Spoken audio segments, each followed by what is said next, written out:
আসসালামু আলাইকুম। সবাই কেমন আছেন? কয়েকদিন ধরে খুবই বেশি শীত পড়তেছে। এই শীতের ভিতরে আমরা খামারিরা যারা আছি, তারা অনেক বেশি সমস্যার ভিতরে পড়ে যাই।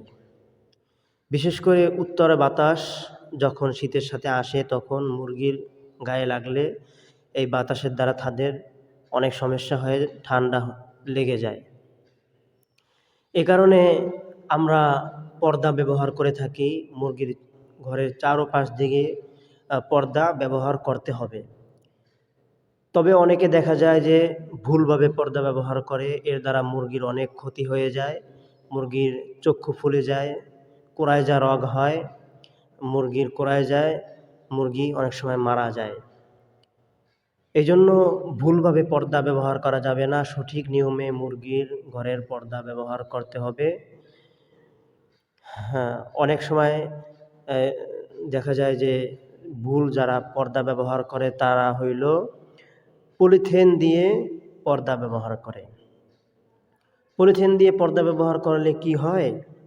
মুরগির ঘরের যে একটা অ্যামোনিয়া গ্যাস আছে মারাত্মক, ওই গ্যাসের ভিতরে আপনার চোখেও যদি লাগে, দেখবেন একটা ঝাঁঝালো একটা চোখের অনুভূতি হইতেছে। এরকম একটা অ্যামোনিয়া গ্যাস, এটা মুরগির চোখে লাগলে মুরগির কোরাইজা রোগ হয়ে মুরগি মারা যায়। তাই পলিথিন পর্দা পলিথিন ব্যবহার করা যাবে না। উত্তর দিক থেকে আপনি পলিথিন ব্যবহার করলেও আপনার আর দুই দিক যেন পলিথিন ব্যবহার না হয়, কাপড়ের পর্দা হয়। এই দিকে খেয়াল রাখবেন, তাহলে ওই যে অ্যামোনিয়া গ্যাস ওই কাপড়ের পর্দা দিয়ে বাহির হয়ে যাবে, বেশি একটা জমবে না। আর সকালবেলা একটু তাড়াতাড়ি পর্দাটা সূর্য ওঠার পরে উঠিয়ে দিলেই আর মুরগির রোগ ব্যাধি ইনশাআল্লাহ হবে না। আর দেখা যায় যে আরেকটা সমস্যা, তা হইল মুরগির লিকারগুলো স্যাঁতসেঁতে হয়ে যায়।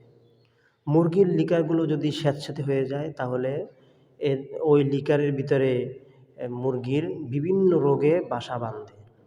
এজন্য খেয়াল রাখতে হবে মুরগির লিকার যেন একেবারে স্যাঁতসেঁতে না হয়। আর মুরগির লিকার তো স্যাঁতসেঁতে হবেই, এটা স্যাঁতসেঁতে হওয়া থেকে দূরে থাকা যায় না। তবে মুরগির গায়ের সাথে যেন এমন স্যাঁতসেঁতে না হয় যে মুরগির গায়ের সাথে লেগে যায়, এবং স্যাঁতসেঁতে পরিবেশটা যেন একটু দূরে থাকে। এটা খেয়াল করলে ইনশাআল্লাহ মুরগির রোগ বেশি হবে না। স্যাঁতসেঁতে লিকার যত বেশি আপনি শুকনা করতে পারবেন, মুরগির লিকার যত শুকনা রাখতে পারবেন, ততই মুরগির রোগ কম হবে।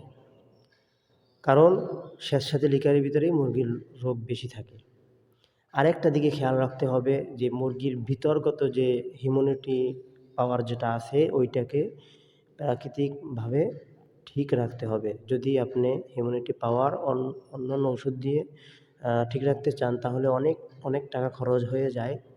তাই প্রাকৃতিকভাবে ঠিক রাখতে হয় কেমনে? মুরগিকে আদা, রসুন এবং হলুদ এগুলো খাওয়ালে মুরগির ইমিউনিটি পাওয়ার ঠিক থাকে। আপনারা জানেন রসুন মুরগির ভিতরে কী কাজটা করে? মুরগির ভিতরে যে একটা ইমিউনিটি পাওয়ার সিস্টেম আছে, ওইটাকে রসুন ঠিক রাখে।